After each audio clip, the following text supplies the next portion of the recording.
Steve, how's the squad looking? It's looking good. Obviously we never played last week, so a little bit fresher than we wanted to be, but yeah, all good. Has that given Louis some time to get up to speed? Yeah, I mean, Louis in a good place, as well as a few others. You know, we've just tried to use it as to our advantage. As I said, we didn't want to be missing for so long, but we've used the week to progress certain players' fitness levels and give other players maybe a little bit more rest. But yeah, everything's been individualised and tailored and geared now towards the Hearts game. Is Louis fit enough to be in the squad for this weekend? Should be. I should be involved at some point, hopefully at the weekend. It's a good opportunity to get him out on the pitch and see what he can do. Yeah, yes, he's keen, he's ready to go. I mean, it's the reason we signed him. It wasn't he could have potentially played a part in the first game against Dundee United, but it was just too quick. Everything was just too quick for him. It's probably a game that he was watching. He's probably thought he was watching it in the stand. I could have scored in this game. But hindsight's great, and yeah, he's had a good couple of weeks training as well as a few of the other boys, and as I say, we'll be as strong as we can be for Sunday. What kind of test are you expected against Hearts? A tough one. They're a good team. They've got a good squad. They've got good options. They've got a top manager, a very good staff, and arguably one of the best staff in terms of first team in the league. So they've got games during the week, but they've got a squad and the numbers and the ability to kind of oversee that. We need to be ready for Sunday, which we will be. Only a few weeks into management, Stephen. How does it change your life?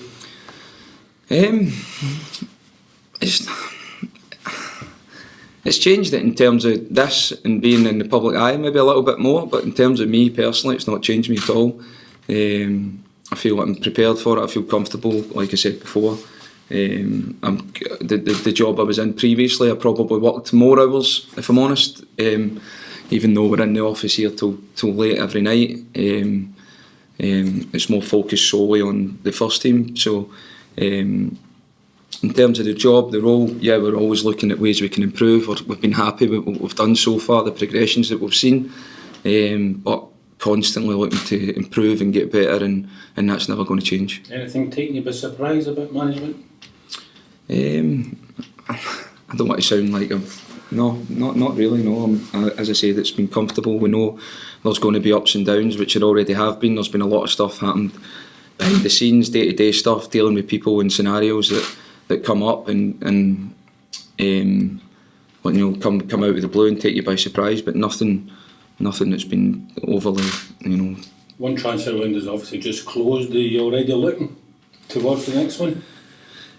Yeah, it's something that I put together as a strategic stuff going forward, how we need to be prepared and recruiting early and being available. So we put a kind of succession plan yesterday together. We sat with the recruitment staff and all the first team staff, and we were in here till late last night doing that. So as I say, all this stuff that you don't see, which we're preparing for, and we need to be creative because of what we've got available to us. I think we've seen that it's been a hot topic recently about teams competing with other teams financially.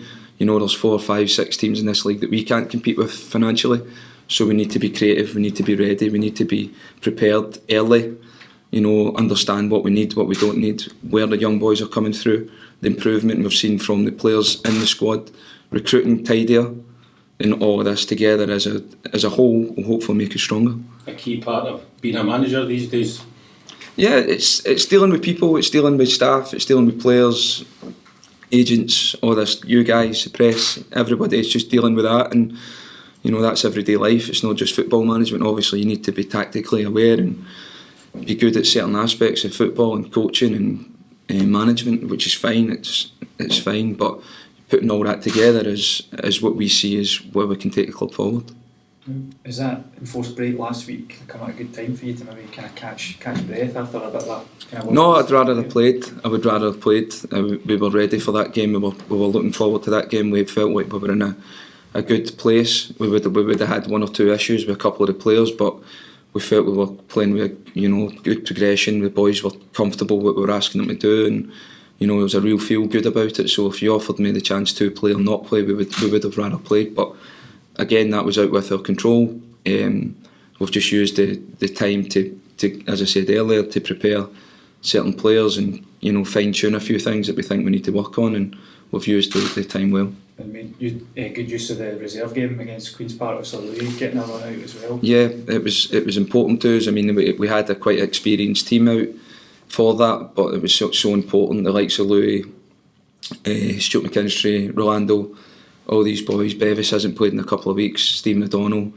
and these boys are coming to me saying they want to play in these games. So I think that shows you where the players are at, where the culture, the environment's at in the group. They want to play. They see the way we're wanting to play, and they need to be ready to step in when ready. We can't have players going 2, 3, 4 weeks without playing, so it's not a punishment playing for that reserve team. What I would say is we also had 3 or 4 16, 17-year-olds playing next to their boys who's going to learn and develop. That's going to bring their progression on so much more. So they're doing it for selfish reasons in terms of getting my fitness up, but without even knowing it, they're bringing on the boys round about them that's going to show the levels they need to get to compete with these guys. So overall, I'm happy the reserve group's back, and we will use it to our advantage going forward. It will probably not be as an experienced team going forward, but what we do get is that exposure to our younger players playing next to first team players and what they require to make it at that level. One player you've obviously given a chance already is Lennon Iller. Yeah. There was reports linking him with Newcastle last week. Is there any truth in that? No, but not that I've heard of. I think every team in England or beyond or Scotland will know Lennon because of he's a player that he's the most humble boy you'll meet. He just gets on with it. He's been training with the first team every day. We'll see him again. He'll play a part in the first team this season. But these teams will all be aware of him through his time with a number of approaches for Lennon. I know because I was in control of that over the last 5 or 6 years from all these teams in England, Scotland that have approached us for him. So it's nothing new to him in terms of have we had an approach from a team for him? No.